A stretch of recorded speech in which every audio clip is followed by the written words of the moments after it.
أعوذ بالله من الشيطان الرجيم. بسم الله الرحمن الرحيم.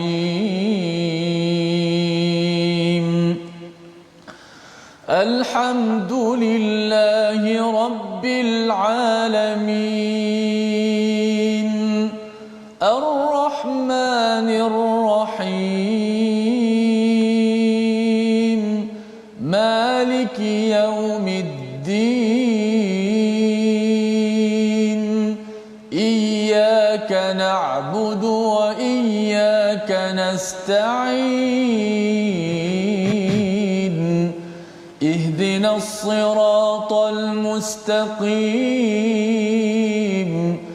صراط الذين أنعمت عليهم غير المغضوب عليهم ولا الضالين.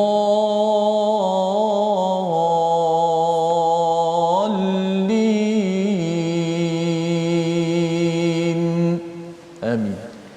Assalamualaikum warahmatullahi wabarakatuh. Alhamdulillah wassalatu wassalamu ala Rasulillah wa ala alihi wa man walah. Syada la ilaha illallah, syada Muhammadan abduhu wa rasuluh. Allahumma salli ala sayidina Muhammad wa ala alihi wa sahbihi ajma'in. Amma ba'du. Apa khabar tuan-tuan dan puan yang dirahmati Allah sekalian? Kita bertemu dalam My Quran Time baca faham amal pada hari ini untuk sama-sama kita mengulang kaji halaman-halaman yang telah pun kita baca, sudah pun kita fahami serba sedikit. Kita ingin mengulang agar pengulangan ini menetapkan, meneguhkan lagi intipati daripada surah Ibrahim, surah yang ke-14 yang mempunyai banyak cahaya, banyak permata untuk kita sama-sama rungkai, sama-sama kita dalami dan masukkan ke dalam hati kita sehingga kita mengamalkannya, memimpin kehidupan kita di dunia ini.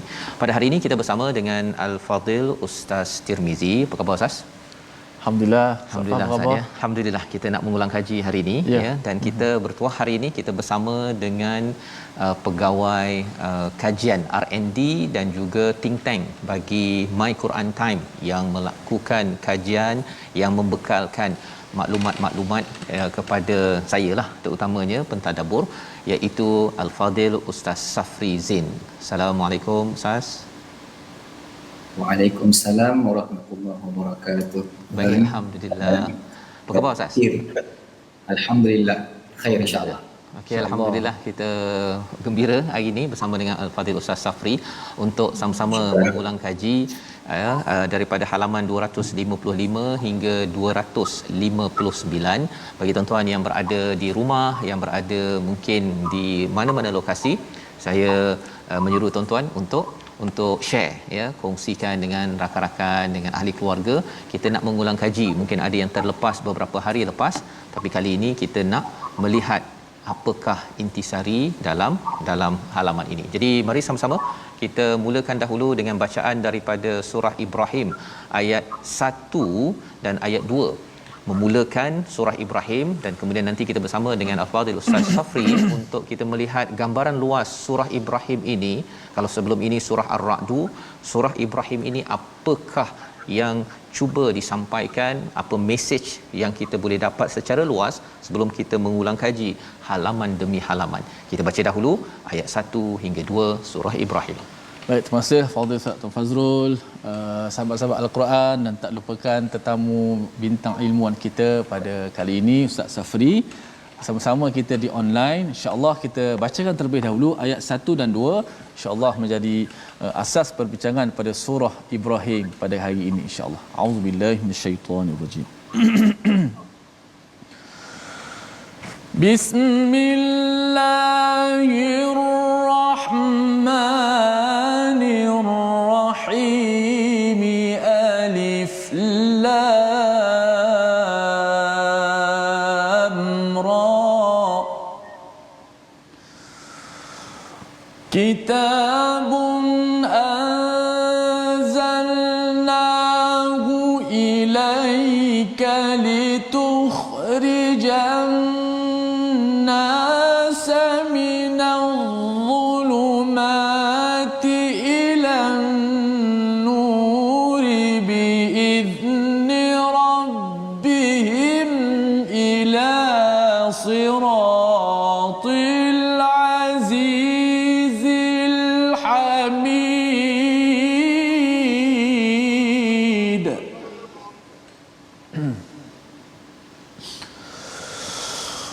الله الذي له ما في السماوات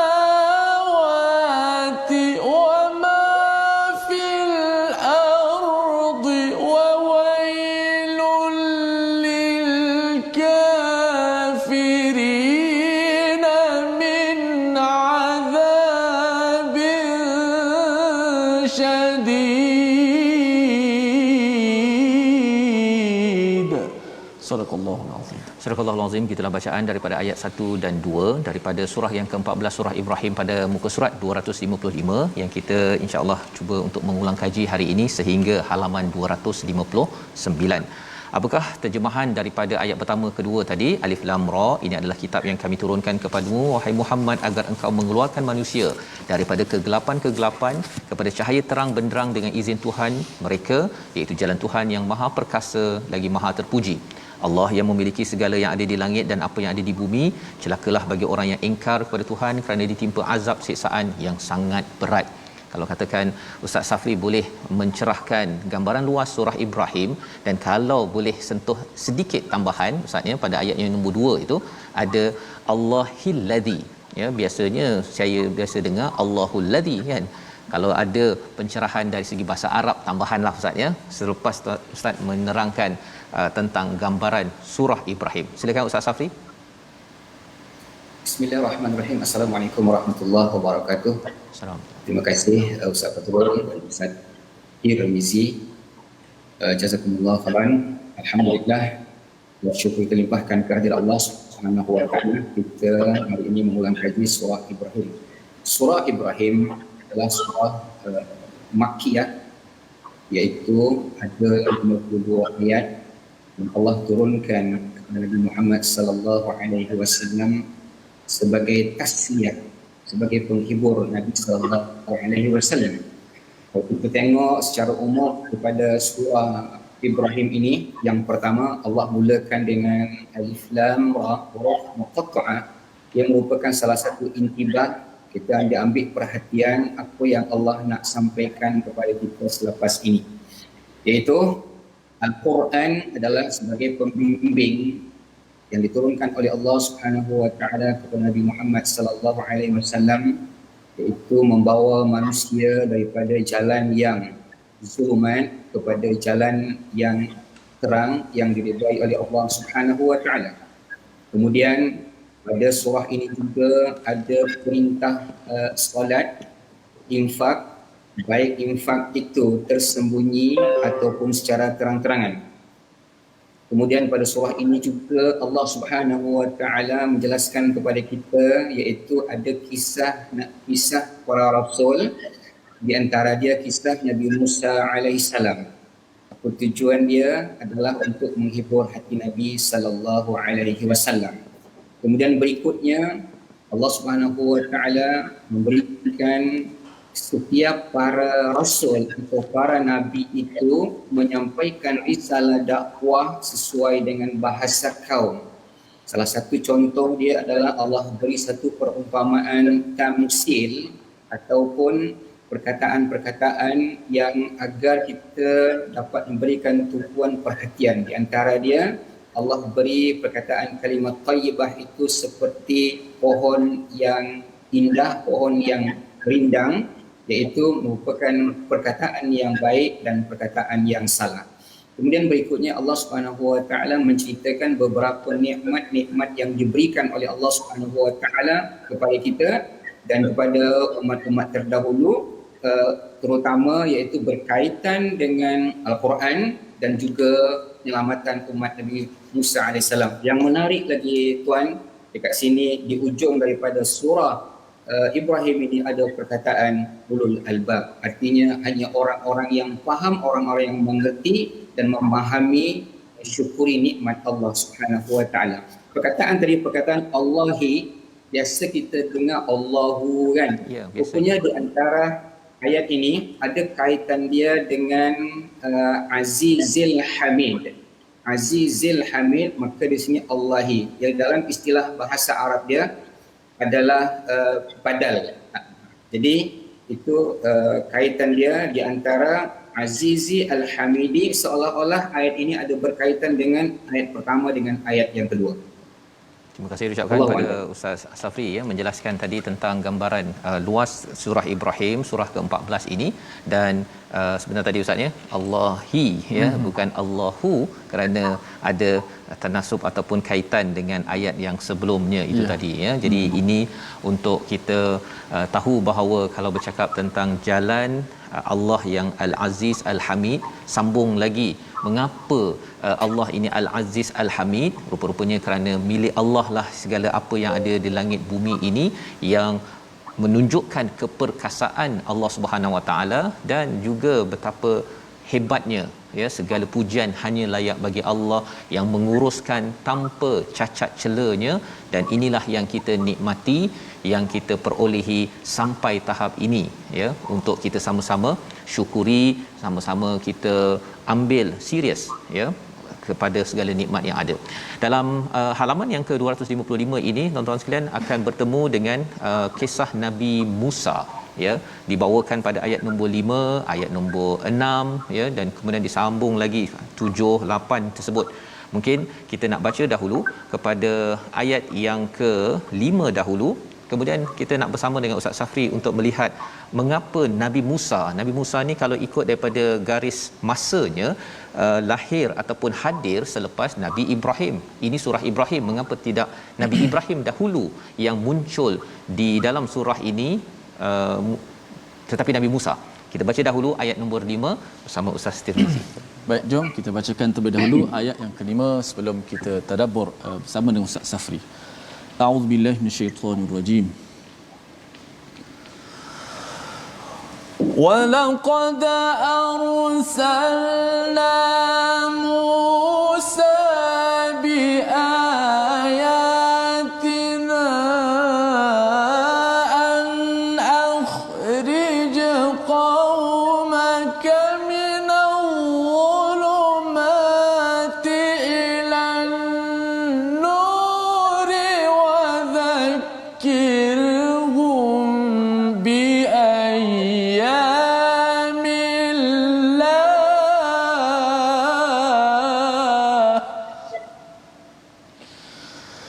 إِنَّ فِي ذَلِكَ لَآيَاتٍ لِكُلِّ صَبَّارٍ شَكُورٍ.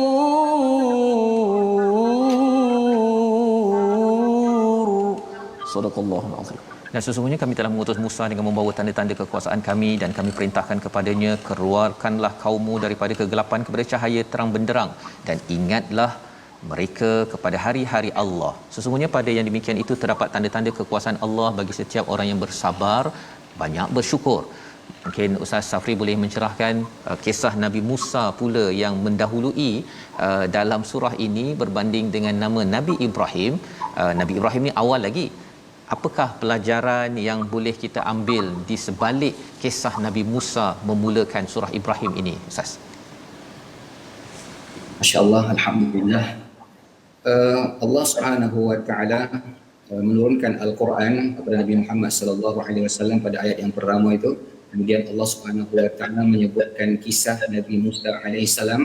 Di sini Allah Subhanahu wa taala ingin menyebutkan kepada Nabi Muhammad sallallahu alaihi wasallam betapa hebatnya perjuangan Nabi Musa alaihi salam menghadapi umat pada ketika Nabi Muhammad sallallahu alaihi wasallam dirundung dengan kedukaan, bagaimana menghadapi umat pada waktu itu. Maka Allah Subhanahu wa taala menurunkan kisah Nabi Musa alaihi salam kepada Nabi Muhammad sallallahu alaihi wasallam. Artinya perjuangan yang dilakukan oleh Nabi Muhammad sallallahu alaihi wasallam, al-inqaz, untuk menyelamatkan manusia daripada zulumat ila nur, maka Nabi Musa alaihi salam juga tujuan diturunkan oleh Allah Subhanahu wa taala juga menyelamatkan manusia daripada zulumat ila nur. Begitu juga nanti kita menengok bagaimana Ibrahim alaihissalam dan perjuangan mereka baginda memerintahkan manusia untuk melakukan kebaikan demi kebaikan. Kemudian dan surah ataupun ayat ini juga Allah sebutkan tentang kisah Nabi Musa alaihissalam artinya untuk menghibur hati Nabi sallallahu alaihi wasallam dan juga memberikan nilai-nilai kesabaran yang dilakukan oleh Nabi Musa alaihissalam agar mendapat pengajaran bagaimana baginda menghadapi umat manusia, iaitu bersama Rasulullah sallallahu alaihi wasallam. Dan ayat ini juga, kisah Nabi Musa terletak dalam surah Ibrahim ini juga rupanya membimbing Nabi Muhammad sallallahu alaihi wasallam bagaimana menghadapi umat, dan ini merupakan salah satu contoh bagi kita juga bagaimana para perjuangan para rasul dahulu, Nabi Muhammad dan Nabi Ibrahim, sehingga baginda Nabi Musa alaihissalam diangkat oleh Allah Subhanahu wa taala bergelar ulul azmi. Maka pada ayat ini Allah Subhanahu wa taala menerangkan betapa banyak nikmat-nikmat yang diberikan oleh Allah Subhanahu wa taala kepada umat Nabi Musa, seperti nikmat yang sangat hebat, iaitu diselamatkan daripada Firaun. Kemudian setelah mereka di padang pasir, mereka dinaungi oleh awan. Kemudian tidak ada makanan, Allah Subhanahu wa taala menurunkan manna wa salwa, kemudian diberikan minuman. Ini merupakan adalah ayyamillah, nikmat-nikmat yang diberikan oleh Allah Subhanahu wa taala. Artinya, wahai umat Muhammad, Nabi Musa diberikan oleh Allah Subhanahu wa taala umat dan nikmat yang sangat banyak. Maka wahai umat Nabi Muhammad sallallahu alaihi wasallam, syukurilah nikmat yang diberikan oleh Allah Subhanahu wa taala. Apa nikmat yang sangat hebat diberikan oleh Allah kepada kita? Kita ada Al-Quranul Karim. Maka Nabi Musa berpesan kepada umat dia, la in syakartum la azidannakum la in kafartum inna azabi lasyadid. Terima kasih ucapkan pada Ustaz Safri ya. Maksudnya apabila awal ini bercakap tentang Nabi Muhammad, patah sedikit kembali balik kepada Nabi Musa, patah lagi lebih awal Nabi Ibrahim, itu susun galurnya. Dan kalau kita yang baca Ustaz ya, nampak gayanya bila kita baca ni, kita flashback balik kepada Nabi Muhammad dan kemudian Nabi Musa dan juga Nabi Ibrahim. Pasal ada orang kata Ustaz ni, Nabi Ibrahim tu lama sangat kan, tak relevan kan. Dibawakan Nabi Musa, jauh juga. Nabi Muhammad jauh juga. Sebenarnya kalau nak kira jauh tak jauh, semalam pun jauh sebenarnya kan. Tetapi kita tahu bahawa kita ada susu galur yang sama seperti mana Ustaz Safri nyatakan tadi. Dan lebih daripada itu, Nabi Musa bersama kaumnya ada banyak nikmat yang diberikan pada umat. Di Mekah itu banyak nikmat, datang Rasul, ada Kaabah, adanya legasi Nabi Ibrahim. Tetapi kalau tidak disyukuri segala nikmat ini, yang disyukuri hanyalah kurma ataupun air zam-zam semata-mata, maka itu akan mengundang azab daripada Allah Subhanahu Wa Taala. Jadi kita nak teruskan dengan halaman 257 ya, 257. Ada perkataan sultan ya, ada perkataan sultan pada ayat yang ke-11. Kita baca dahulu ayat ini bersama Ustaz Tirmizi sebelum kita nak memahami apa maksud sultan yang sebenar-benarnya, untuk kita sama-sama fahami bagaimana dalam kerja dakwah ataupun kehidupan kita. Ayat 11 muka surat 257 bersama Ustaz Tirmizi. Baik. Kita berpindah pada ayat yang ke-11 insya-Allah. Auzubillahi minasyaitanir rajim. Qalat lahum rusuluhum in nahnu illa basharum mithlukum walakin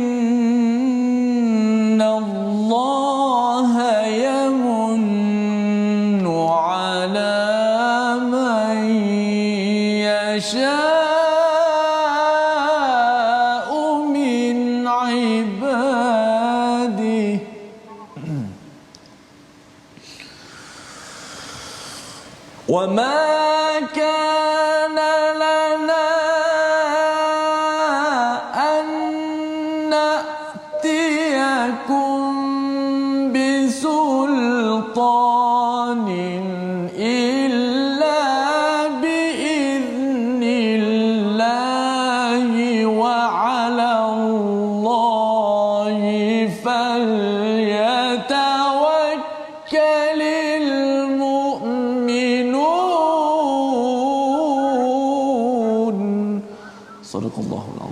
Rasul-rasul mereka berkata kepada mereka, kami hanyalah manusia seperti kamu. Kepada kamu, tetapi Allah memberi kurniaan kepada siapa yang Dia kehendaki di antara hamba-hambanya. Tidak layak bagi kami mendatangkan suatu bukti kepada kamu bisultan, melainkan dengan izin Allah Subhanahu Wa Taala, dan hanya kepada Allah sahaja hendaknya orang yang beriman bertawakal. Dalam ayat ini respon nabi-nabi ataupun rasul-rasul sebelum ini, bukan sekadar Nabi Muhammad sallallahu alaihi wasallam, tetapi rasul-rasul sebelum ini bila dicabar oleh kaumnya, ya, datangkanlah suatu mukjizat, ya, datangkanlah ayah, fatuna bisultanin mubin, datangkanlah sultan pada ayat yang ke-10. Dan kali ini dijawab oleh rasul-rasul ini bahawa sebenarnya kami ini tidak mampu, kan, wa ma kana lana an na'tiyakum bisultan illa biiznillah, kecuali dengan izin daripada Allah Subhanahu Wa Taala. Jadi kalau kita perhatikan Ustaz Safri dalam ayat-ayat, ya, yang ada dalam al-Quran, kalau kita merujuk pada al-Quran Ustaz, ya, ada perkataan ayah, ada yang berkaitan dengan mukjizat, ada kaitan dengan sultan. Dalam ayat ini, dalam surah ini, pengulangan perkataan sultan tu ada beberapa kali. Jadi kita nak sama-sama memahami, tapi bukan sekarang, ya, kita berehat dahulu.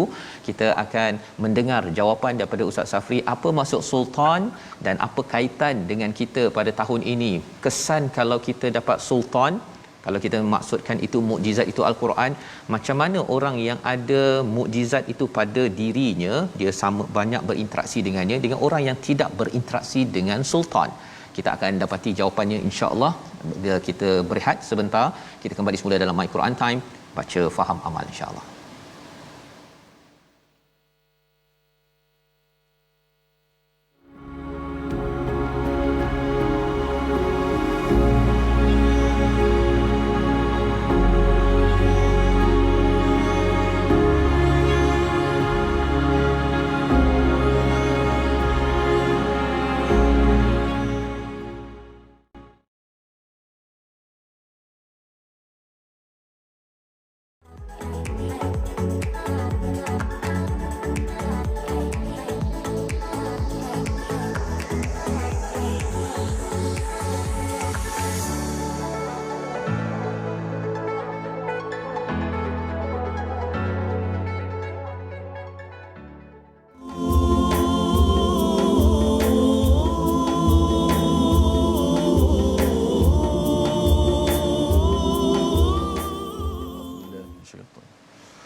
Alam tara anna Allah khalaqas samawati wal arda bil haqqi yasha'u yudhibakum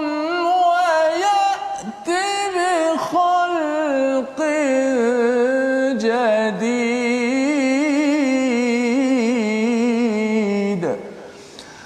Tidakkah kamu memerhatikan bahawa sesungguhnya Allah Subhanahu Wa Taala telah menciptakan langit dan bumi dengan hak, yakni benar. Jika Dia menghendaki, nescaya Dia membinasakan kamu dan mendatangkan makhluk yang baru untuk menggantikan kamu. Sadaqallahul azim. Ayat ini benar-benar menginsafkan kita untuk sama-sama kita muhasabah diri kita semua. Alhamdulillah, terima kasih kepada semua penonton-penonton terus setia, ceria dalam My Quran Time, baca, faham dan amal. Petikan saya baca tadi daripada ayat 19 muka surat 258, kerana ada lagi dialog-dialog, perkataan-perkataan yang untuk kita belajar pada hari ini. Ustaz Fas. Ya, alhamdulillah, terima kasih ucapkan pada Ustaz Tirmizi membacakan ayat 19 ini hadir selepas Allah mengingatkan kepada orang-orang yang kufur kepada Tuhan, Ustaz, ya, iaitu amal mereka, istilahnya amaluhum, maksudnya banyak amal-amal mereka.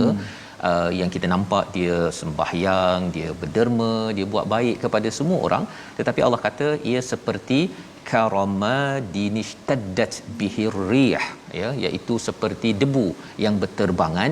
Kerana apa? Kerana asas kepada segala perkara ini adalah buat kerana Allah, ya, buat kerana pencipta yang suruh, bukannya kerana kita rasa kita nak buat, kita buat sahaja. Ini sebagai adab sebagai seorang hamba, dan Allah menyatakan pada ayat 19 sebentar tadi, suruh tengok Ustaz ya. Suruh tengok kepada penciptaan langit dan bumi ini, bil haq itu maksudnya ada tujuan. Dengan kebenaran, kebenaran itu maksudnya tujuan kita dijadikan semua ini ada tujuan. Tujuannya apa? Agar jangan sampai kita ini kufur, tidak bersyukur. Dan Allah kata kalau Allah nak, boleh je Allah ganti sahaja makhluk baru, menggantikan orang-orang yang kufur kepada Allah Subhanahu Wa Taala. Jadi bila cakap Allah boleh gantikan tapi Allah tak gantikan, itu maksudnya apa? Allah bagi peluang kat kita Ustaz. Ya, Allah bagi peluang, suruh tengok balik macam mana pengurusan Allah amat hebat pada awan. Maka kita pun belajarlah mengurus baik-baik kepada keluarga, kepada masyarakat, kepada rakyat. Uruslah elok-elok ya. Bukannya kita tengok dapat cantik kepada matahari, nampak cantik pokok ya, nampak cantik kepada buah mangga, hasil yang kita dapat manfaat, tetapi tidak diperhatikan. Inilah yang kita baca daripada ayat 19 ya. Cikgu-cikgu sains ya bila mengajar alam semester Ustaz ya, kalau boleh bawakan sampai pelajar memahami al-haq ya. Bukan sekadar bila tengok matahari, okey ada cahaya matahari, fotosintesis, kemudian ada mineral campur, kemudian masuk oksigen menghasilkan karbon dioksida, yang itu okey, tetapi kita nak tahu mengapa Allah jadikan amat kemas Ustaz ya, amat kemas, agar bila dah tahu perkara tersebut, jagalah pokok elok-elok kan, bukannya ditarah ataupun merosakkan lagi, khawatir ya apa Allah bagi peluang itu tidak kita hargai. Jadi kita nak melihat kepada perkara ini bersama dengan Ustaz Safri sebentar tadi, sultan ya yang kita baca daripada ayat 11. Apa maksud sultan sebenarnya Ustaz? Pasal dalam surah ini beberapa kali perkataan sultan dan ada beberapa kali perkataan biiznillah ataupun biizni rabbihim. Itu ekstra sikitlah kalau Ustaz boleh tambah kan. Jadi sultan beberapa kali itu apa maksudnya? Kalau ada penerangan mengapa surah ini banyak istilah biiznillah ataupun biizni rabbihim, bersama Ustaz Safri. Bismillahirrahmanirrahim. Allahumma salli ala sayyidina Muhammad. Terima kasih Ustaz Fazrul dan Ustaz Tirmizi. Sangat indah bila Allah Subhanahu Wa Taala menceritakan kepada kita tentang kalimat sultan. Kalimat sultan ini asal dia salita, sebanyak 39 kali diulang oleh Allah Subhanahu Wa Taala dalam Al-Quran. Tapi sangat menarik lagi, Allah ulang dalam surah Ibrahim ini ada 3 kali, iaitu pada ayat 10, ayat 11 dan pada ayat 22. Dan tambah lagi menarik, masya-Allah, subhanallah, ayat yang 10 dan 11 Allah letakkan perkataan situ bisultan, dan pada ayat yang ke-22 Allah letakkan min sultan. Ada perbezaan yang sangat menarik daripada segi bahasa. Bila diletakkan di situ huruf ba, artinya ada tufidul ilsaq, artinya menyatu. Artinya sultan, kalau kita perhatikan segi makna, salita artinya tajam perkataan ataupun fasih, dan salita juga diartikan hujah ataupun sultan hujah, dalil ataupun kuasa. Banyak dia punya makna sesuai dengan penempatan ayat-ayat tersebut. Jadi satu keindahan yang Allah berikan kepada kita, kalau kita perhatikan dalam Mu'jam Al-Faz Al-Quran Al-Karim, bila yang dikaitkan dengan huruf ba ataupun bercantum dengan huruf ba diulang sebanyak 7 kali di dalam Al-Quran. Di antara dia di dalam surah Ar-Rahman, Allah Subhanahu Wa Taala berfirman, ya ma'syaral jinni wal insi in istata'tum an tanfuzu min aqtaris samawati wal ardi fanfuzu la tanfuzuna illa bisultan. Artinya di sini adanya kuasa dan ilmu pengetahuan. Jadi menariknya pada ayat ini, bila Allah Subhanahu Wa Taala mengaitkan pada ayat ini an na'tiyakum bisultanin illa biiznillah. Sangat menarik, pada ayat-ayat yang lain menyebutkan bisultanin mubin. Di sini adalah Allah Subhanahu Wa Taala nak menyebutkan bahawasanya kekuasaan atau mukjizat yang diberikan oleh Allah Subhanahu Wa Taala, dan mukjizat itu bisultan, melekat yang sesuai dengan para nabi, dan tidak boleh diberikan kepada orang-orang yang bukan diutus oleh Allah Subhanahu Wa Taala. itu meletakkan ada sultan. Tetapi walau macam mana pun mukjizat itu khusus untuk para nabi, namun para nabi tidak berhak memberikan mukjizat itu melainkan dengan izin daripada Allah Subhanahu wa taala. Artinya pergerakan, ucapan dan dakwah yang disampaikan oleh para anbiya, para rasul utusan Allah Subhanahu wa taala berpandukan Allah Subhanahu wa taala, wa ma yantiqu 'anil hawa in huwa illa wahyu yuha. Sangat menarik lagi ketika Nabi sallallahu alaihi wasallam ada menyebutkan sebuah hadis. Imam Nawawi mengatakan hadis ini adalah hasan, tapi Albani mengatakan hadis ini sahih. An Abi Sa'id Al-Khudri qala Rasulullah sallallahu alaihi wasallam afdalul jihadi kalimatul haq atau kalimatul adl inda sultanin jair. Artinya perkataan Al-Quran menggunakan perkataan sultan. Punya hadis Nabi sallallahu alaihi wasallam ada juga menyebutkan tentang perkataan sultan. Apa maksud dia? Dari Abi Sa'id Al-Khudri telah bersabda Rasulullah sallallahu alaihi wasallam, jihad yang paling afdal adalah mengatakan kebenaran atau keadilan di hadapan pemimpin yang zalim. Sangat menarik.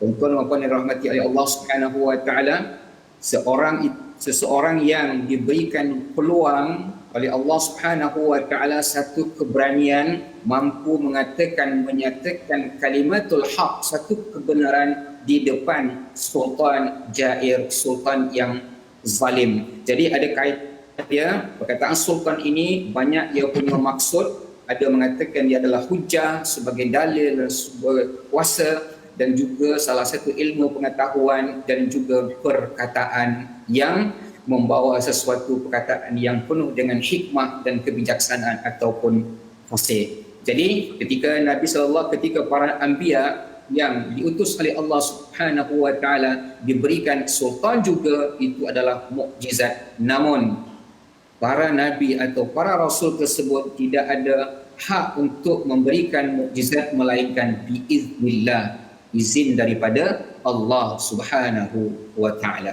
Terima kasih ucapkan pada Ustaz Safri ya, menjelaskan tentang istilah sultan sebentar tadi, iaitu satu hujah yang kuat Ustaz ya, dan semua ini adalah dengan izin Allah Subhanahu wa taala ya. Sebagaimana juga kalau dalam surah Al-Isra kita akan baca nanti bila Allah kita berdoa kan, wa qur rabbi adkhilni mudkhala sidqin wa akhrijni mukhraja sidqin waj'al li min ladunka sultanan nasira. Sultan itu, hujah yang kuat itu hanya datang daripada Allah, pertolongan Allah Subhanahu taala. Inilah yang diajar berkali-kali di dalam surah Ibrahim, di mana rasul selalu bergantung kepada Allah. Kita juga ketika nak mengeluarkan ya kegelapan kepada jalan cahaya untuk diri kita dan juga ahli keluarga kita, semuanya kita kena bergantung betul-betul kepada Allah Subhanahu wa taala. Itu sebabnya kita yakin bahawa kalau kita tidak bergantung kepada Allah ataupun kita fokus kepada manusia, itulah yang disampaikan pada ayat 22. Ada orang kata, ustaznya, saya ni lemah kan. Saya ikut awak ni, saya jadi follower awak ni pasal awak kan kuat kan. Rupa-rupanya kuat dan sombong dua perkara yang berbeza. Kita kena sentiasa bergantung pada Allah yang maha kuat, Al-Azizil Hamid. Kerana kalau kita bergantung kepada manusia pasal dia hebat ataupun pasal dia ni dipuji orang, saya pun ikut kepada dia, itu menyebabkan seseorang itu boleh menjadi orang yang zalim, sebagaimana dalam ayat yang ke-22. Jadi kalau kita dapat fokus kepada perkara ini, inilah asasnya bagaimana nak pastikan kita ini objektif tepat dalam kita hidup seharian. Asasnya kalimah thayyibah. Kita baca ayat 24-25, perumpamaan yang amat indah yang kita ingin dengar perkongsian sedikit daripada Ustaz Safri sebentar lagi. Jom kita baca ayat 24-25 kalimah thayyibah. Silakan Ustaz. Baik, terus membaca pada ayat 24-25 surah Ibrahim, muka surat 258 dan 259. A'udzubillahi minasyaitonir rajim.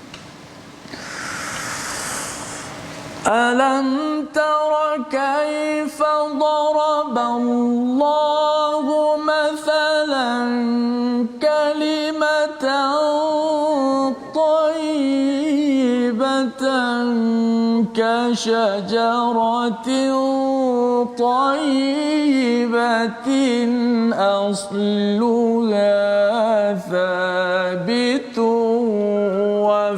وفرعها في السماء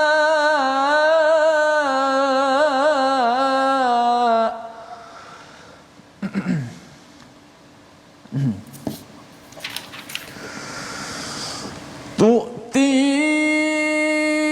أكلها كل حين بإذن ربها ويضرب الله الأمثال للناس لعلهم يتذكرون. صدق الله العظيم. Tidakkah kamu memerhatikan bagaimana Allah telah membuat perumpamaan kalimah yang baik seperti pohon yang baik, akarnya kuat dan cabangnya menjulang ke langit. Pohon itu menghasilkan buahnya pada setiap waktu dengan izin Tuhannya, dan Allah membuat perumpamaan itu untuk manusia agar sentiasa ingat. Ayat ini hadir selepas Allah menceritakan tentang peristiwa di akhirat berkaitan dengan asy-syaitan, ya, syaitan. Dan mungkin Ustaz Safri boleh sentuh sedikit, syaitan dalam ayat ini, sebenarnya syaitan ini adakah di kalangan jin ke, daripada kalangan manusia ke, yang katanya tadi kamu buat apa ikut aku kan, aku ajak je kan, adakah yang jin yang maksudnya dalaman kita sahaja, ataupun memang ada manusia yang juga dimaksudkan sebagai syaitan? Sebelum kita melihat kepada perumpamaan yang indah berkaitan dengan kalimah thayyibah ini, silakan Ustaz Safri. Bismillahirrahmanirrahim. Allahumma salli ala sayyidina Muhammad. Sangat indah apabila kita bercerita tentang Al-Quranul Karim, ada perkataan syaitan. Kalau mengikut daripada Ibnu Katsir, syaitan di sini adalah dimaksudkan iblis. Tapi kalau kita lihat daripada asal daripada perkataan syaitan itu adalah syaitana, artinya menjauhi dan menyalahi, dan syaitan ini juga termasuk iblis dan orang-orang yang jahat. Jadi kalau manusia mempunyai ataupun memiliki perangai seperti perangai syaitan, sebab apa? Mereka ini sombong, mereka ini mengajak kepada kejahatan, membisikkan kepada manusia perkataan-perkataan yang tidak baik dan mengajak manusia durhaka kepada Allah Subhanahu wa taala. Manusia yang seperti ini disebutkan kasyaitana. Mereka memiliki sifat-sifat yang dimiliki oleh syaitan. Menariknya ayat ini, kenapa Allah Subhanahu wa taala mengingatkan kita bahwasanya kita kena berhati-hati dengan rayuan godaan syaitan. Sebab nanti bila saat-saat kita mengikuti apa yang diajak oleh syaitan, kita melakukan suatu keburukan demi keburukan, maka apa yang berlaku? Allah Subhanahu wa taala akan menghukum seseorang itu jauh daripada matrud, artinya terjauh daripada nikmat-nikmat Allah Subhanahu wa taala. Jadi pada ayat ini sangat menarik, bila seseorang itu beriman kepada Allah, maka mereka tidak akan dapat diganggu oleh syaitan.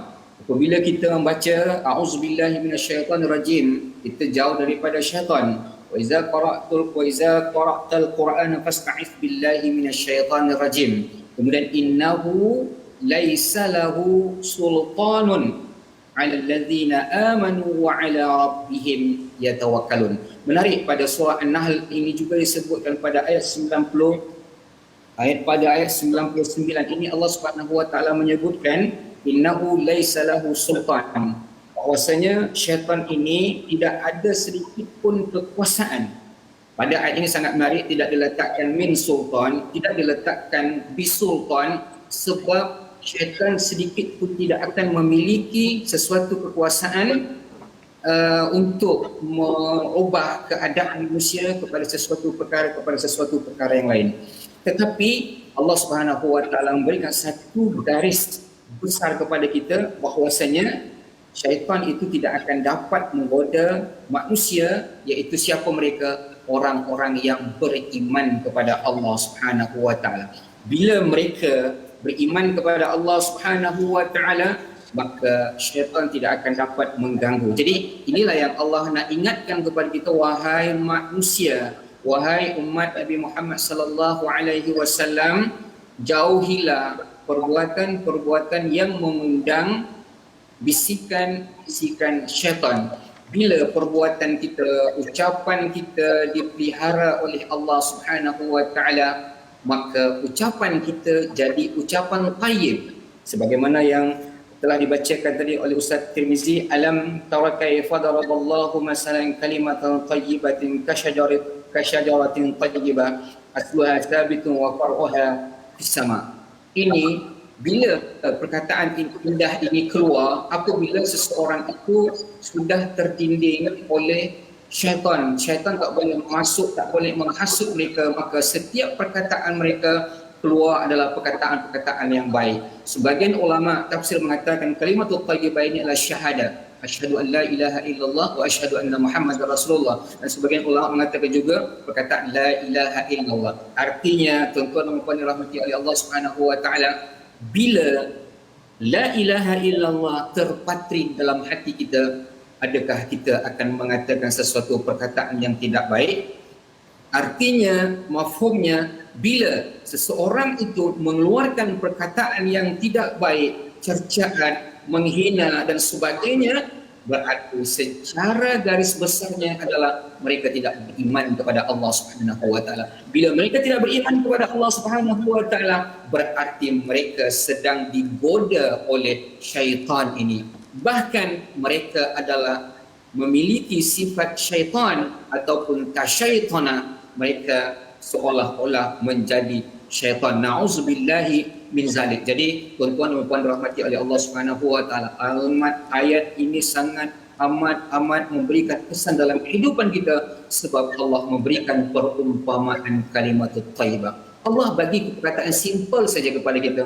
Pokok yang ada di hadapan kita, bukan Allah sebutkan langit luas ni kita jauh daripada pandangan kita. Allah bagi sebuah ataupun sepohon pokok yang ada di hadapan kita. Wahai manusia, fikirkanlah pokok tersebut, pokok yang baik akan memberikan hasil yang baik. Artinya mafhum mukhalafah dia, kalau pokok itu tidak baik, maka dia tidak akan menghasilkan kebaikan. Jadi perkataan baik itu akan dapat memberikan infak kepada orang lain. Bila seseorang itu tidak mampu mengatakan perkataan yang tidak baik, berarti syaitan telah menggoda mereka dan syaitan masuk ke dalam diri mereka. Fali'azubillah, na'udzubillahi min zalik. Terima kasih ucapkan pada Ustaz Safri menjelaskan tentang kalimah thayyibah tadi Ustaz ya, InsyaAllah. agar kita perjuangkan. Kalau kita kata tidak ada ilah kecuali Allah, maksudnya kita cari perkataan Allah, Quran yang kita baca setiap hari. Kita doa pada Allah Subhanahu taala, Allah pimpin kita dengan kalimah thayyibah bersama Ustaz Tirmizi. Bismillahirrahmanirrahim. Alhamdulillahirabbil alamin, wassalatu wassalamu ala asyrafil anbiya'i wal mursalin wa ala alihi wa sahbihi ajma'in. Allahumma inna nas'alukal jannah wa ma qarraba ilaiha min qawlin wa amal wa na'udzubika minan nar wa ma qarraba ilaiha min qawlin wa amal. Ya muqallibal qulub, tsabbit qulubana ala dinik. Wa sallallahu ala sayyidina Muhammad wa ala alihi wa sahbihi wasallam. Walhamdulillahirabbil alamin. Amin ya rabbal alamin. Terima kasih ucapkan pada Ustaz Tirmizi, dan juga saya mengucapkan ribuan terima kasih kepada Al-Fadhil Ustaz Safri Zain yang bersama pada hari ini untuk mencerahkan halaman 255 hingga 259. Kita doakan Allah Subhanahu taala membina diri kita, keluarga kita tuan-tuan dengan kalimah thayyibah, menghasilkan pohon-pohon yang indah bermanfaat kepada seluruh dunia. Caranya bagaimana? La ilaha illallah itu kita ikut cakap Allah itulah yang kita belajar setiap hari dalam My Quran Time, dan inilah yang kita ingin gerakkan dalam tabung gerakan Al-Quran, kempen membanyakkan lagi usaha-usaha Al-Quran. Kalimah thayyibah ini dimasukkan, disiram pada setiap individu, sehingga apa yang berlaku, ahli keluarga kita akan menjadi pohon yang menjulang ke langit, memberi manfaat pada setiap musim. Kita bertemu lagi pada siaran esok, dan pada malam ini ulangan, dan juga pagi esok InsyaAllah bermula 1 Ogos pada ulangan pada waktu malam, bukan lagi pada jam 11 tetapi pada jam 10 malam. Kita doakan agar tuan-tuan terus istiqamah dan jaga keselamatan, kesihatan tuan-tuan ya. Bagi tuan-tuan yang sudah pun mendaftar vaksin, hari ini ada yang dalam perjalanan, kita ucapkan selamat maju jaya. Moga-moga Allah terus lindungi kita semua, terus kita dapat bersama selamat di dunia, selamat sampai ke akhirat sana insya-Allah. Bertemu lagi dalam My Quran Time, baca faham amal insya-Allah.